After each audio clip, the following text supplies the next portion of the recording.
countries in the Southeast Asia and the Pacific have long been encounters drug trafficking in and across the regions and affected by the growing illicit drug productions and manufacture, particularly the illicit manufacture of synthetic drugs, such as methamphetamine in the Golden Triangles.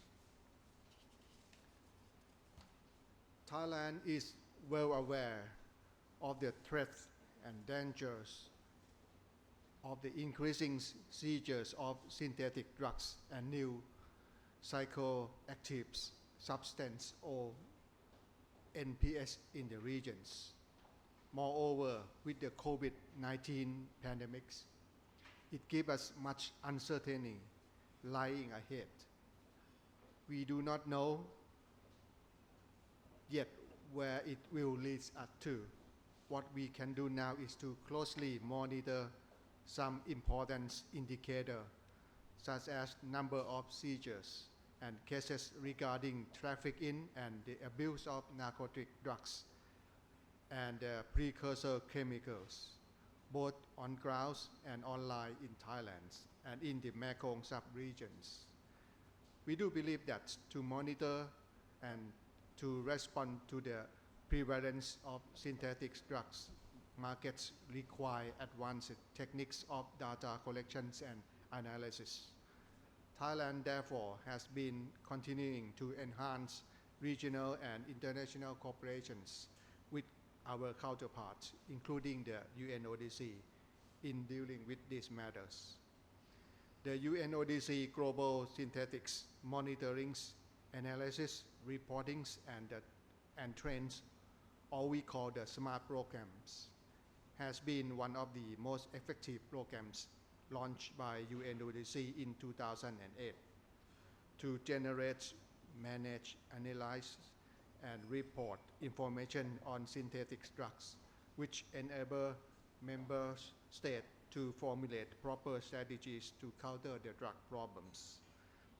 Having recognized the importance of the SMART programs, Thailand is fully committed to the annual contribution to support UNODC activities. So before I giving the floor to Kun Jeremy, I would like to take this opportunity to once again thank UNODC for hosting this event. Thank you. Thank you, Deputy Secretary General. And now I'd like to invite Mr. Jeremy Douglas for his opening remarks. Thank you, Inchik, and thank you, Mr. Deputy Secretary General Paisith, a good friend to UNODC, and we really thank ONCB for the ongoing and continuing support to the Global SMART program and to our work here in Asia and the Pacific. I'd like to also welcome everyone to this unique virtual launch, which is being live streamed right now. And I'd like to welcome our counterparts from across the region who are watching it, acknowledge for the moment the head of BNN Indonesia and his deputy who are, we understand, watching, as well as the foreign law enforcement community, the diplomatic community, and the press corps here in Bangkok, some of which are with us, but others which are watching virtually. The annual report of the Synthetics Monitoring, Analysis, Reporting, and Trends program is very unique and very important. It touches on production, trafficking, and use trends for synthetic drugs here in East and Southeast Asia. As many of you would be aware from previous years and recent reports, including our Transnational Crime Threat Assessment from 2019, the situation in this region in relation to synthetic drugs has been quite alarming. It's very heavily correlated with governance challenges in parts of the region, with organized crime activity which capitalize on those governance challenges, with the availability of precursors and other factors, inputs that allow the business to flourish and expand. Indeed, there are three themes that emerge through this report this year, running through it, but also highlighted in the front end, which I think are worthy of everyone looking at and paying attention to both today, but also after today. Price, purity, and precursors. We've seen unique developments in all three. My colleague Inchik Sim will explain the developments in price, purity, and precursors. It's also a unique time that we find ourselves in, not only because we have to launch this report virtually, but we are in the time of COVID, and as the Deputy Secretary General mentioned, we aren't quite sure exactly what the impacts are. That said, there are a lot of curious theories moving around about the impact of COVID on crime. But one thing I would highlight is that many of those theories, especially in the global media, have overlooked Asia. Of course, this is a region that has unique features, and some of those unique features are also worth considering and discussing here today. What do those features mean for the synthetic drug trade, price, purity, and precursors here within this region? So let's today consider that as well and talk about that. So today we hope for an active Q&A, and for those that are watching elsewhere, you can send questions in through the platform. They'll be handed to us and we can respond to them after the presentation and briefing by my colleague Inchik Sim. So again, thank you, Mr. Deputy Secretary General. We're really grateful for your being here with your team and for the support, the ongoing support of the Office of the Narcotics Control Board and the Government of Thailand to the UNODC here within the region for the Global SMART program, and at a global level, very active participant and partner in the Commission on Narcotic Drugs and other strategic discussions where we talk about solutions to the challenges which we face, challenges which are seemingly growing and very, very complex and added complexity.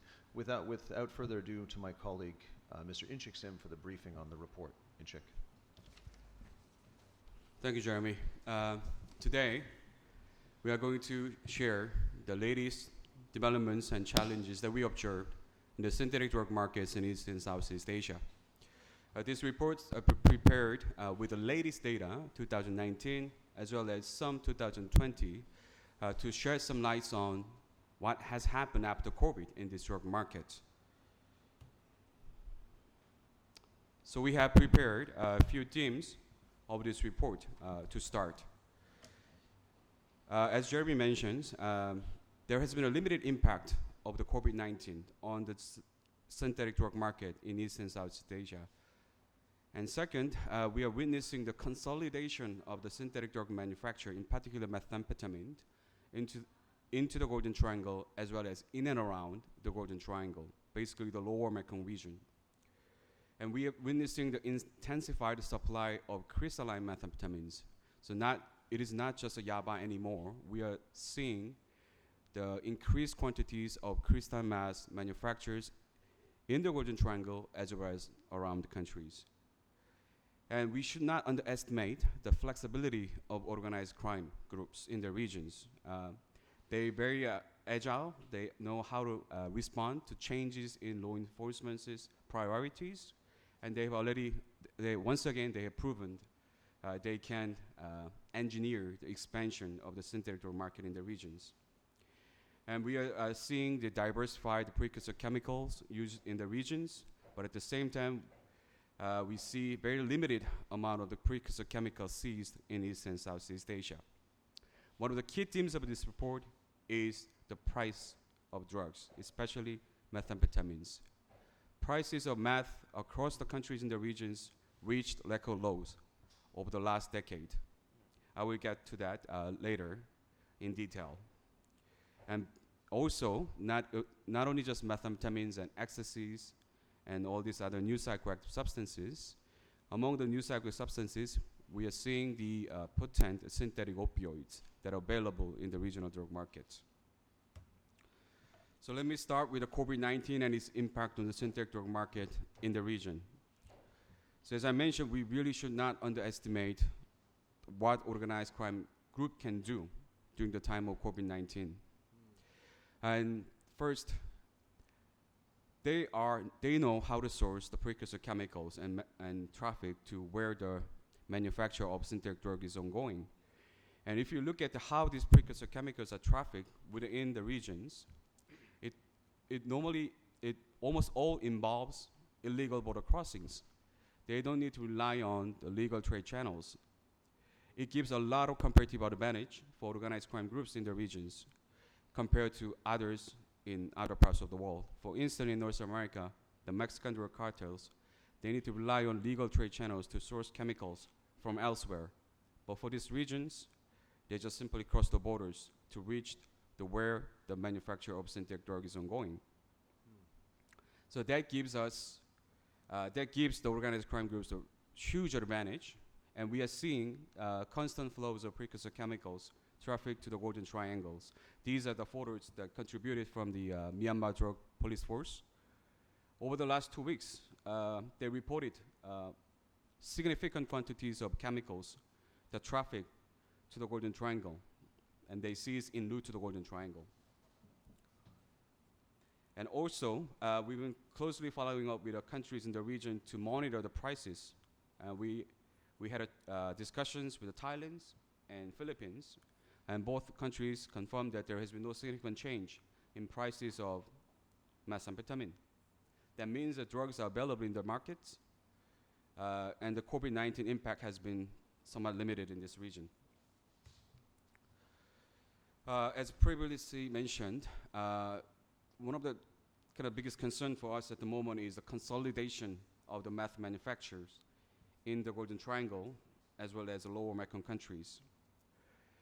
This graph shows you the decreases in the number of meth labs dismantled in other parts of Southeast Asia, such as Philippines, Indonesia, and Malaysia. For the first time over the last decade, Philippines didn't seize any meth laboratories in 2019.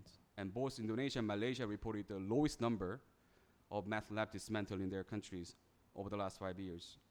However, we see Cambodia reported the seizure of meth and other synthetic drug labs for the first time since 2015. Vietnam authorities seized the largest meth labs in 2019.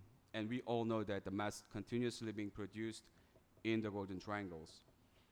This is a really big challenge because some parts of the territories in those countries are challenged by governance. And this trend is also observed in the manufacture of ecstasy as well. Let me also move on to the seizures of the methamphetamine in East and Southeast Asia. In 2019, seizures of meth amounted to 115 tons. What I wanted to tell you is that this does not include any seizure from mainland China, which seized around 30 tons per year over the last 5 years. When you consider that, the seizures of 2019 will be higher than 2018. So, over the last decade, the countries in the region seized the record amount of meth every year. There has been a sustained increase of meth seizures. It's not driven by one or two countries. Countries in South Asia collectively reported increases in seizures of methamphetamines. It's truly supply-driven market in this region. And then one particular point that I want to highlight is the proportion of meth seizures reported from Southeast Asia. Decade ago, when you compare with the seizures amount reported from East Asia, it was smaller. But now, 80% of the East Southeast Asian meth seizures reported from Southeast Asia. In the past, it was 30% and 40%. So if you zoom in what is happening in Southeast Asia and meth market, we have witnessed very interesting development. For the first time since 2007, seizures of yaba tablet, meth tablet, decreased in 2019 of crystal meth. The seizures of yaba tablet decreased also in Bangladesh. This is also for their first time over the last decade. So at this point, it is unclear whether this trend will continue, but I believe it will continue because organized crime groups can generate much more money by producing and trafficking crystal meth than meth tablet, because meth tablet market is limited. On the other hand, crystal meth market is everywhere in this East and South Asia, as well as our neighboring Australia and New Zealand. This is a reason for why organized crime group will continue to produce more quantities of crystal meth. This is the retail price of 1 gram of crystal meth in 2019, or latest year available. We see that countries such as Japan and Australia, Korea and New Zealand show very high price tags of crystal meth. This provides them a very good reasons why they want to focus on crystal meth manufacturers in the Golden Triangle. As I mentioned, that organized crime in these regions are very flexible, and we should not underestimate what they can do. In 2019, the organized crime group responded to the law enforcement's responses very actively. When you look at the seizures proportions of crystal meth seizure proportions, national level data reported from Myanmar, you can see that in 2018, vast majority of crystal meth was seized in the Shan state, which means that it will traffic from Shan state to the northern border of Thailand. But in 2019, 1/3 of them was seized at the southern provinces of Thailand, southern provinces of Myanmar, tiny regions. It can be also corroborated by the national data reported from Thailand. The western border of Thailand has become main entry point of crystal meth manufacturers in the Golden Triangle. And from there, it goes a lot of different countries in the region, as well as Australia and New Zealand. Both Australia and New Zealand reported the largest amount of meth seizures that connects to Thailand. In 2019, Australia seized more than a ton of crystal meth that trafficked via Bangkok, and New Zealand also seized a record amount of meth at their border, that trafficked via Bangkok. And there's several other new developments in the trafficking route of crystal meth. One is traffic from Golden Triangle to Laos and Vietnam, and from Vietnam to Philippines and other parts of the countries in the region. As a result, we see the skyrocketing seizures of crystal meth in 2019 reported from Laos and Vietnam. And the other trafficking route that deserves some attention is from Laos to New Zealand. New Zealand authorities have been reporting the seizures of crystal meth coming from Laos. And in 2020, we already seeing the new trafficking route, the South Kalimantan, the part of Indonesia, been seizing crystal meth that traffic from the Golden Triangle. This is kind of new development for the early 2020. While we see the continuous increases in the meth seizures, seizures of precursor chemicals are not the same case. This is the amount of precursor chemical, the key chemical seized in Myanmar, ephedrine, pseudoephedrine, and P2P. Both chemical seizures, basically in 2019, very limited amount was seized in Myanmar.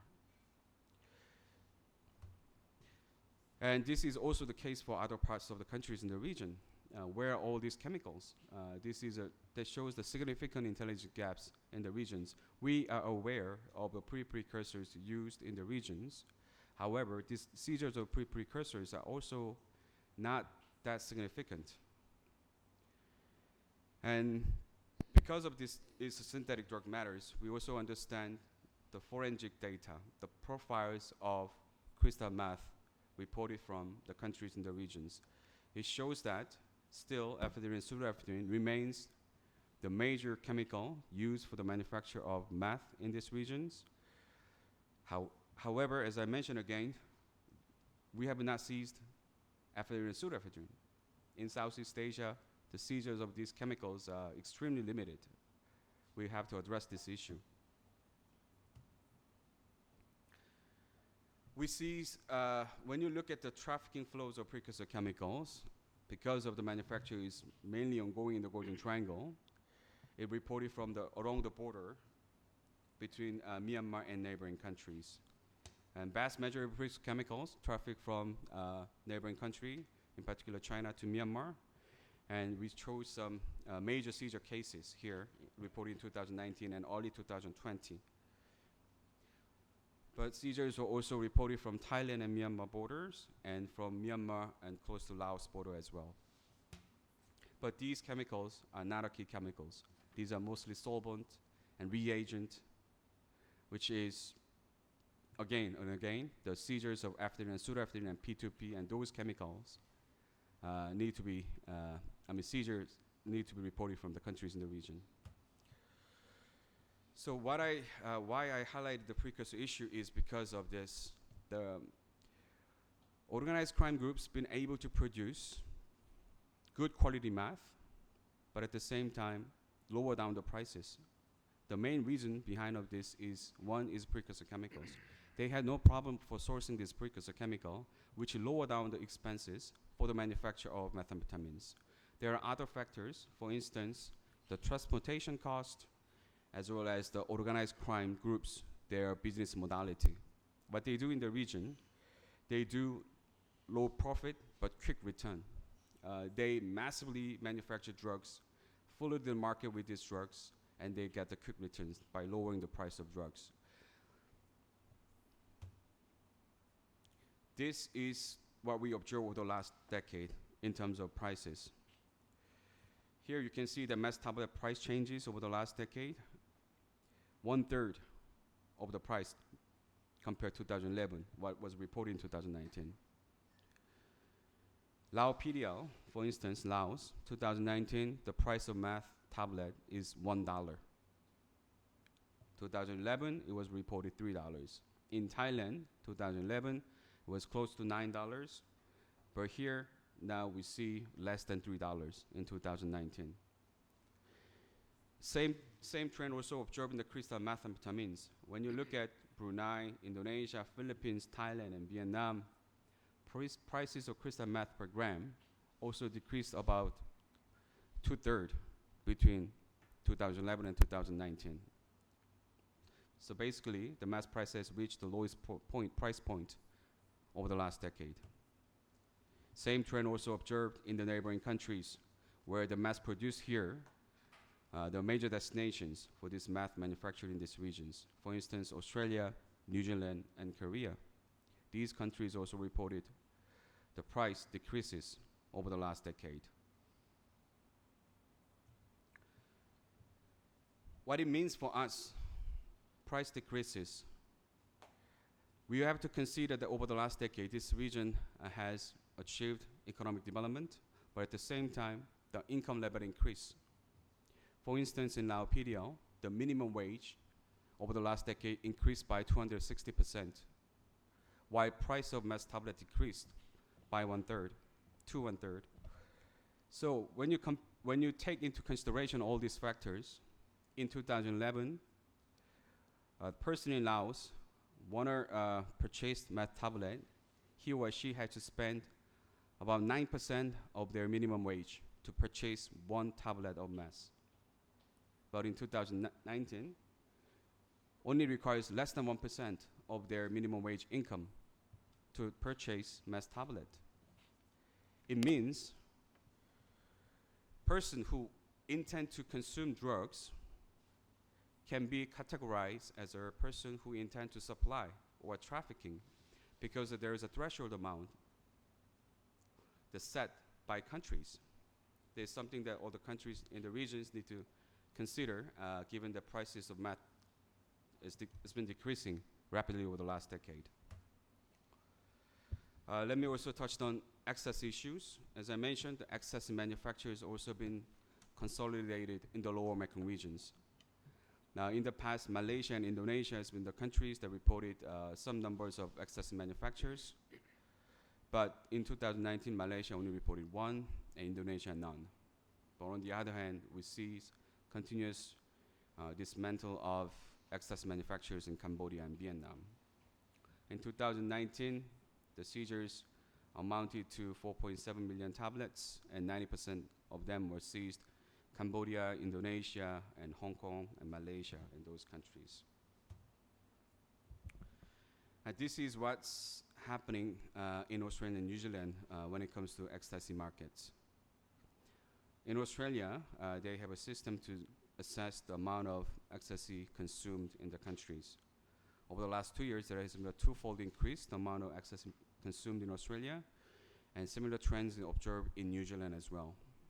What I want to highlight is that there is a demand for this ecstasy in these two countries, and we have seen that how organized crime groups in these regions can traffic increased quantity of meth to Australia and New Zealand. They can do exactly the same for ecstasy. They are sophisticated. They already established trafficking law for methamphetamines, which can be used for ecstasy as well, and they have chemicals. I don't see why not they can do that, to traffic ecstasy to those two countries. ketamine has been a persistent challenge for this region, unlike other parts of the world. We see again here the proportion of ketamine seizures among East and South Asia increase as opposed to East Asia. And large quantities of ketamine consumed in the regions are supplied from the Golden Triangle, traffic in a particular tea bag, the green tea bags. However, we see some quantities of ketamine also supplied from South Asia, mainly India, and as well as a very limited quantity also from Europe as well. I mentioned about new psychoactive substances at the beginning. These new psychoactive substances, which is not under the international control, but can pose a harmful public health concern. By 2019, countries in the region reported over 450 different new psychoactive substances. It's a bit small, but when you look at it, the country with the better forensic capacities tends to report higher numbers of MPS. In countries in the region, for instance, like lower Mekong countries, the number of MPS reported from there was less than 5. This is a big challenge for us because it is more likely, because of the lack of forensic capacity, they can report the MPS. And this is the breakdown of pharmacological effect of MPS. There is some terms that normally it can be a little bit confusing for general public. But basically 70% of this MPS belong to stimulants or cannabinoid.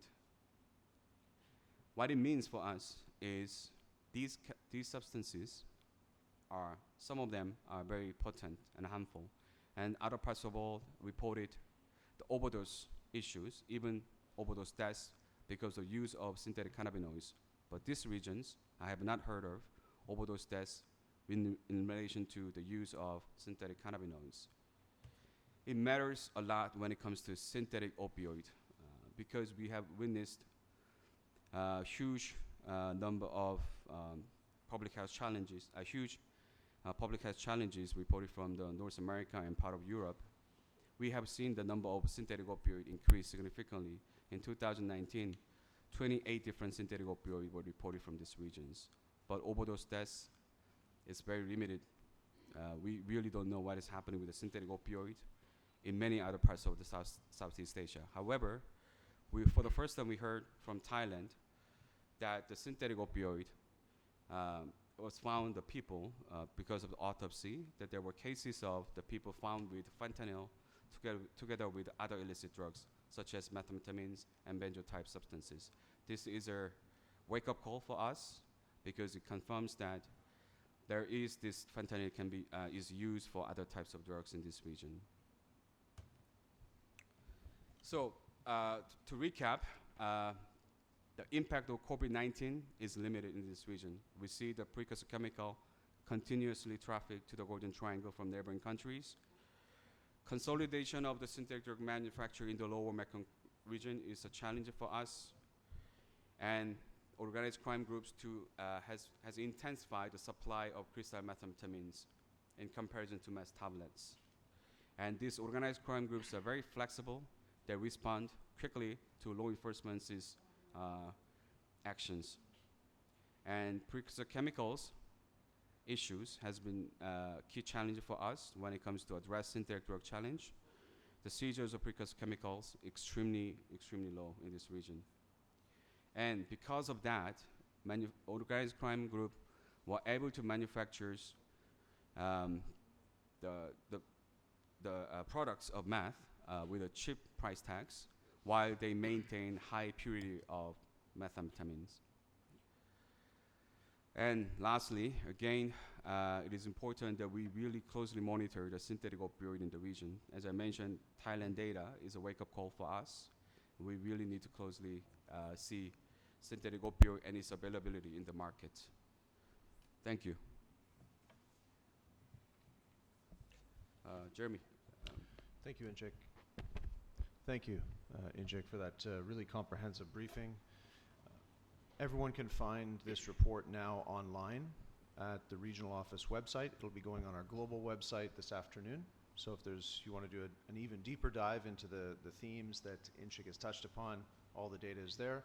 There's a regional overview where the themes of price, purity and precursors comes through very strongly. You then have country chapters. If you're interested in Thailand, Indonesia, another part of the region, you can actually go straight into a country chapter to find out what the situation is within that country, as we've been able to gather information, intelligence from the authorities in those countries. We would now throw it open for questions, and our understanding from our good colleagues here at the FCCT is that they can be sent in virtually. If there are any, we'll be here, and then they can be channeled to us. We'll respond to them at this time. Again, I think one of the things that would be interesting to discuss today would be the factors that have allowed this business to continue to grow. And as Inchik has rightly pointed out, it has grown year on year for many years. We see continued growth into this year. At the same time, though, we've been confronted by this situation of COVID. So there may be some interest in discussing how that may be impacting trafficking patterns, and he touched a little bit on the unique nature of precursor trafficking in this region, which is very, very different than it is in other parts of the world. In my view, puts this region at advantage, or the organized crime groups an advantage in a way. So we'll take questions now if there are any. Please.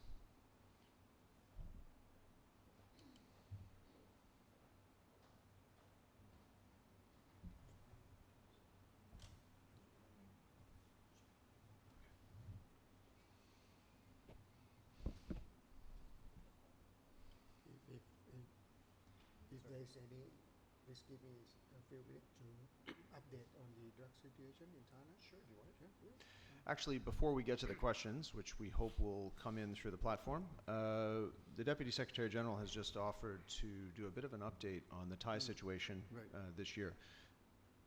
Mr. Paiseth, please. Thank you very much, Kun Jeremy. Yes, ONCB also do some analysis concerning the drug situation in Thailand during these periods. So the impact of the COVID-19 pandemics, and our concern is how the drug situation will change, which Kulisik already said that it doesn't change much really, right? So we are following the major impacts to the drug productions in the Golden Triangle as well, particularly how much that is disrupt the supply chains of the productions, distributions, transportations of the precursor chemicals, which be used for the illicit drug production, as well as the drug for the demands. Through the impacts are unclear, as the pandemic is not over yet.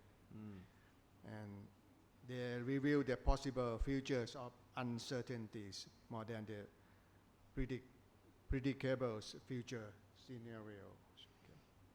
However, for the drug supply in the Golden Triangles, we, ONCB and the agency concerned, have strengthened the cooperations between 6 countries: China, Myanmar, Laos, Cambodia, Vietnam, and Thailand in the Mekong sub-regions under the Golden Triangle 1511 operations.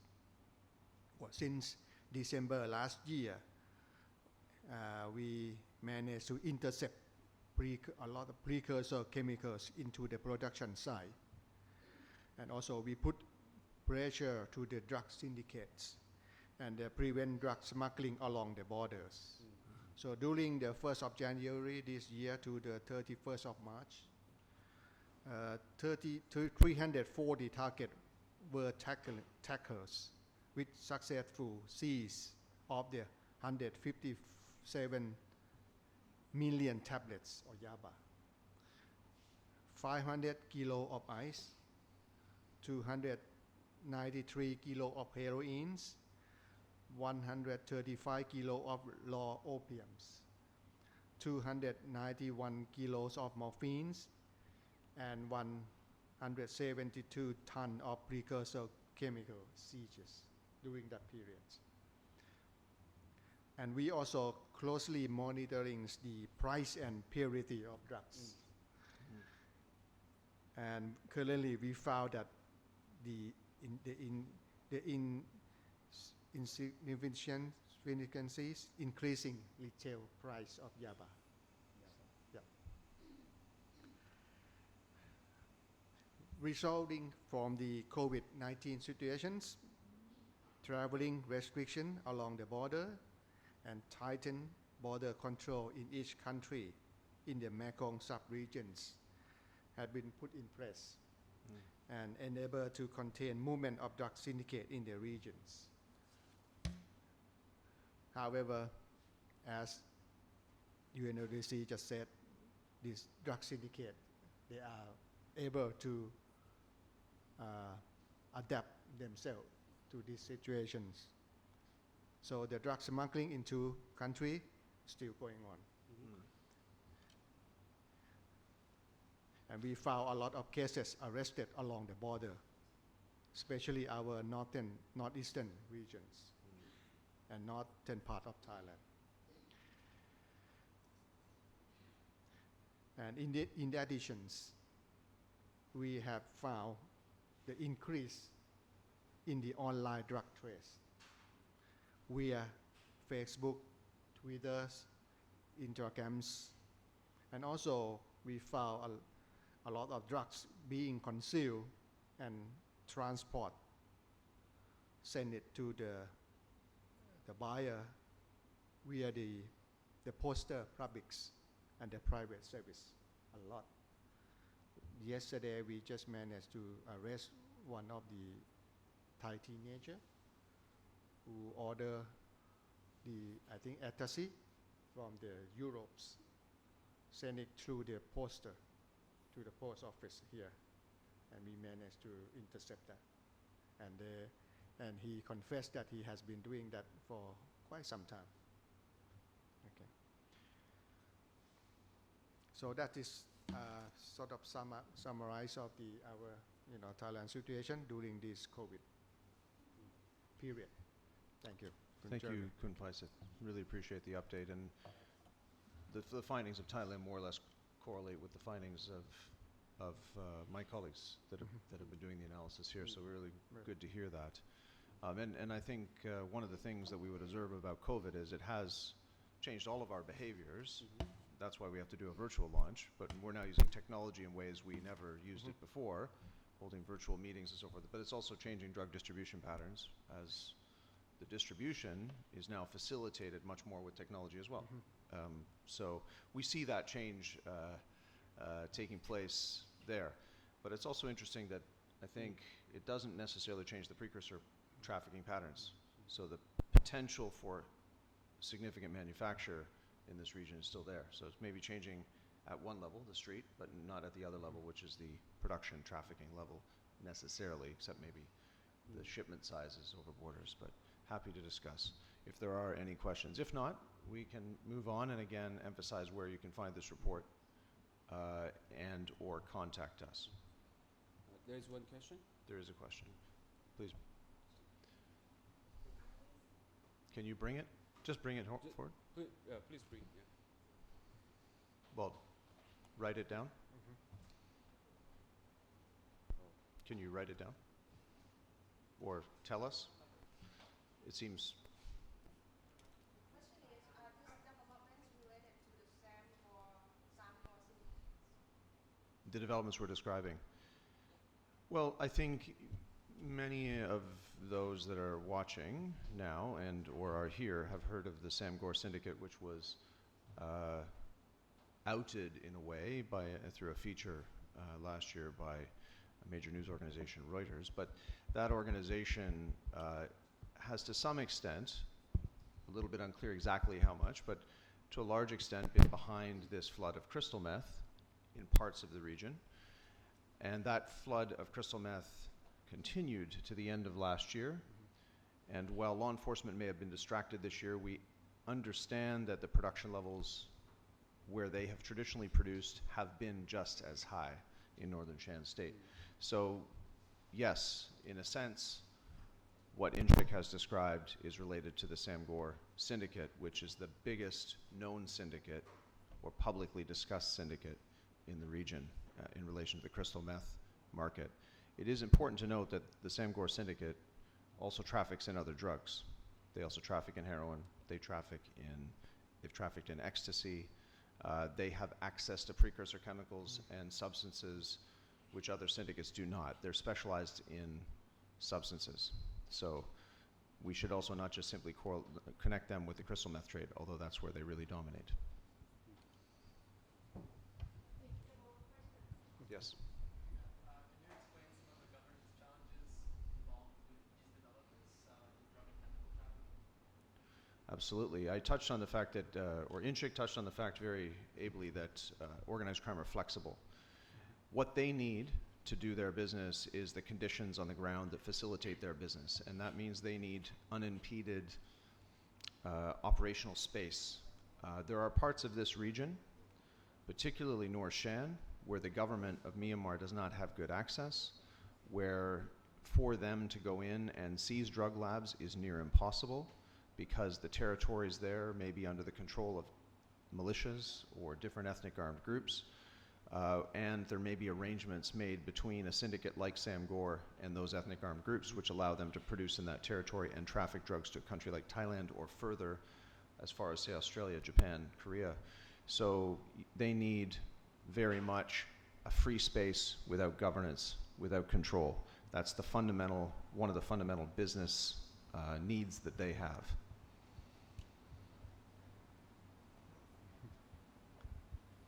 Did the criminals use maritime routes to smuggle drugs during the COVID-19 pandemic?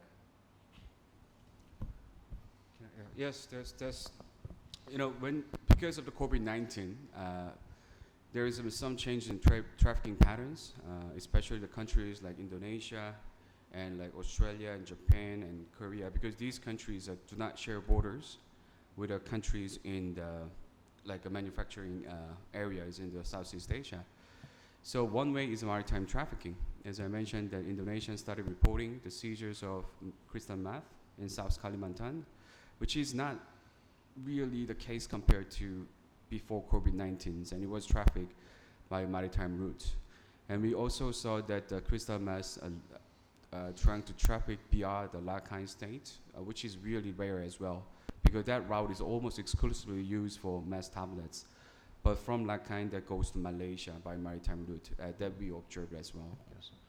If I can add to that, one thing that does occur, organized crime groups piggyback their shipments on legitimate trade, invariably. So, for example, Inchik touched on a major seizure in Australia last year that came through Bangkok. That the drugs came from the Golden Triangle, Myanmar, through the western border to Bangkok to Australia.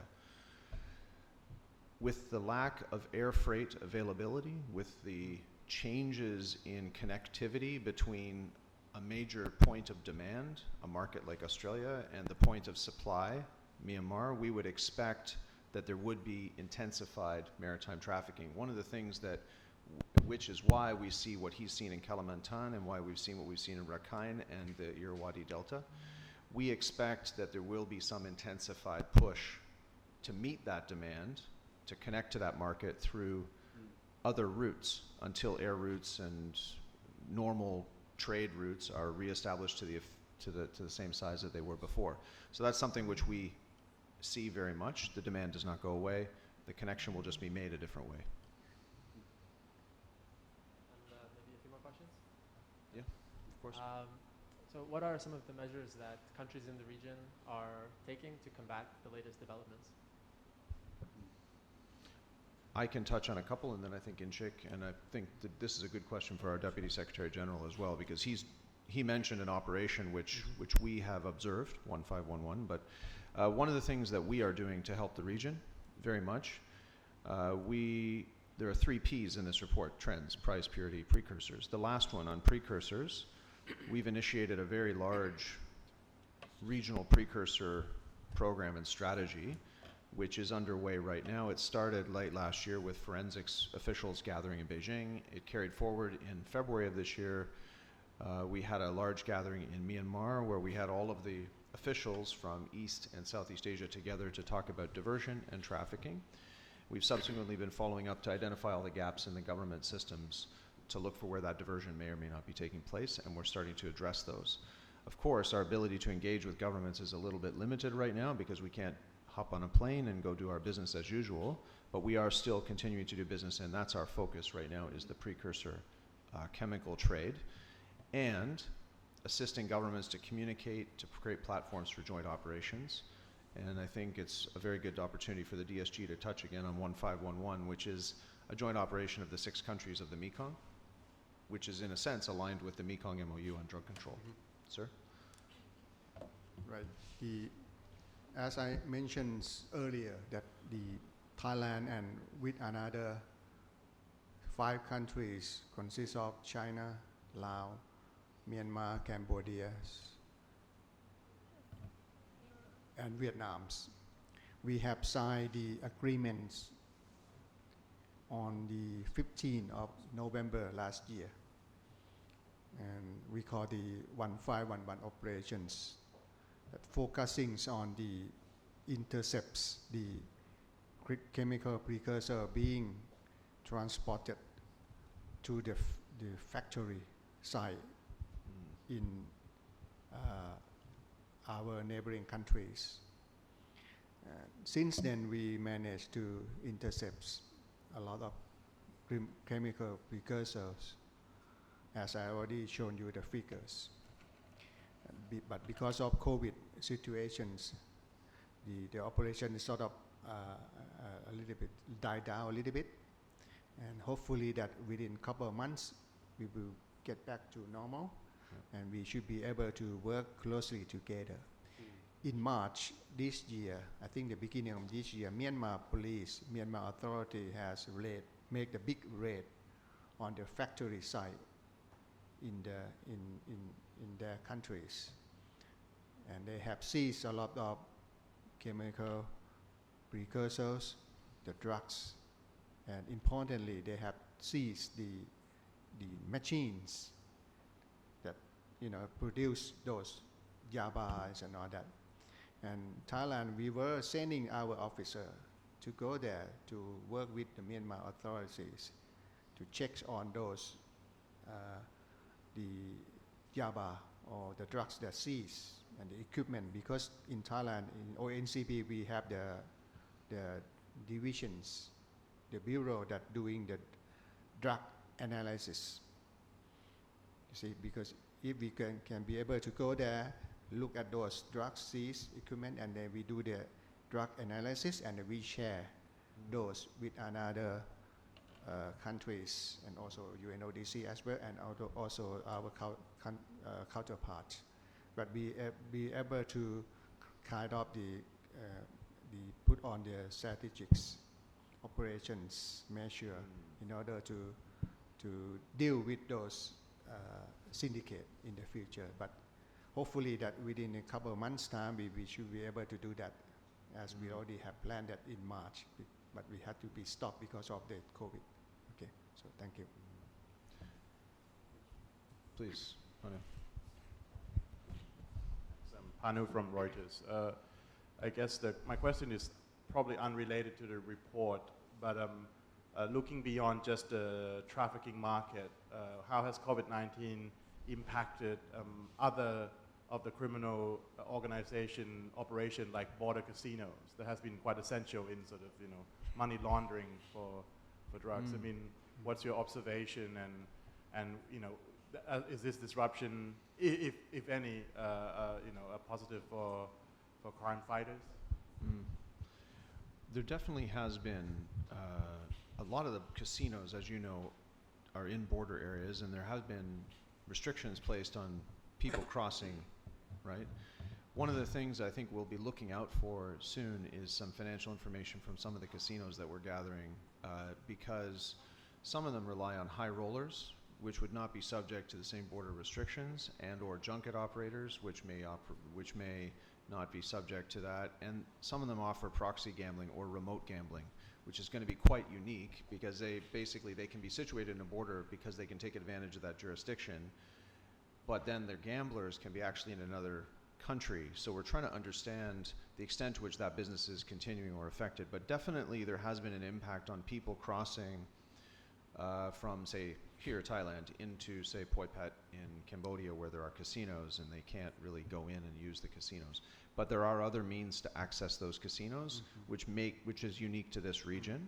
You don't see as extensive a use as the, say, remote casinos. in other parts of the world.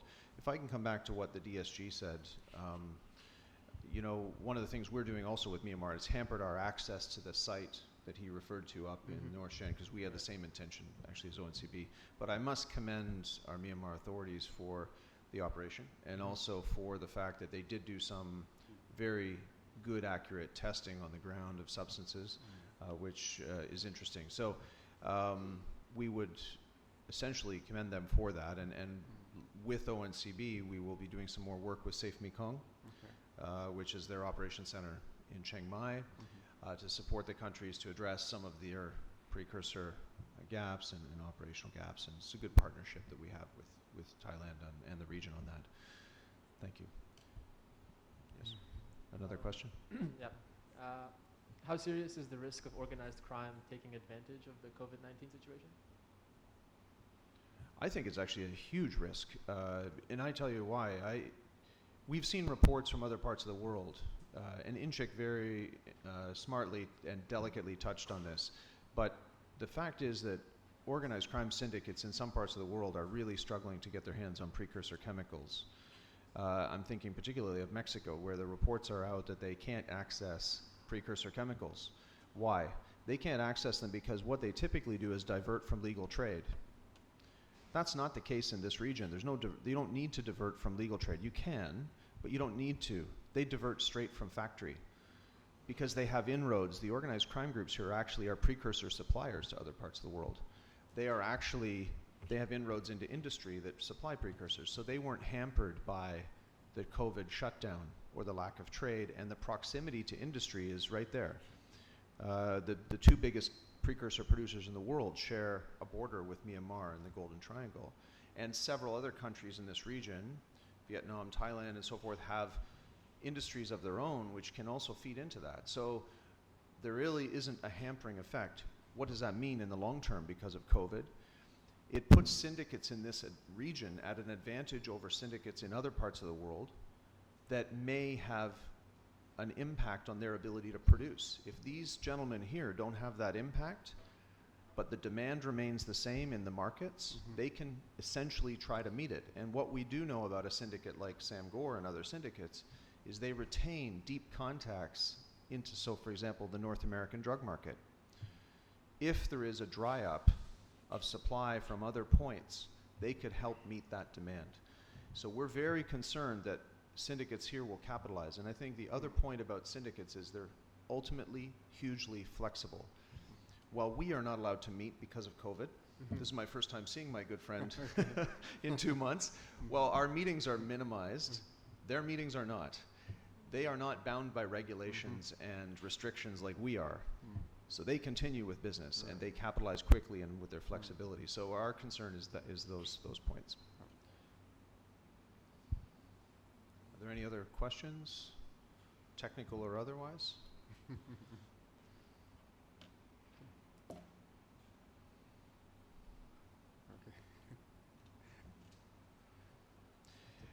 Well, that's been great. We didn't know how many we would receive, and we received quite a few questions.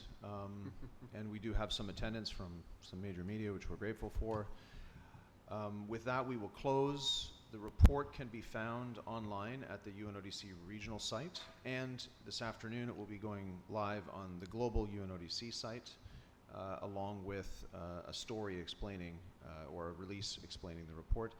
I would very much like to thank the government of Thailand, Kun Paisith, the Deputy Secretary General of the ONCB, and his team for being here.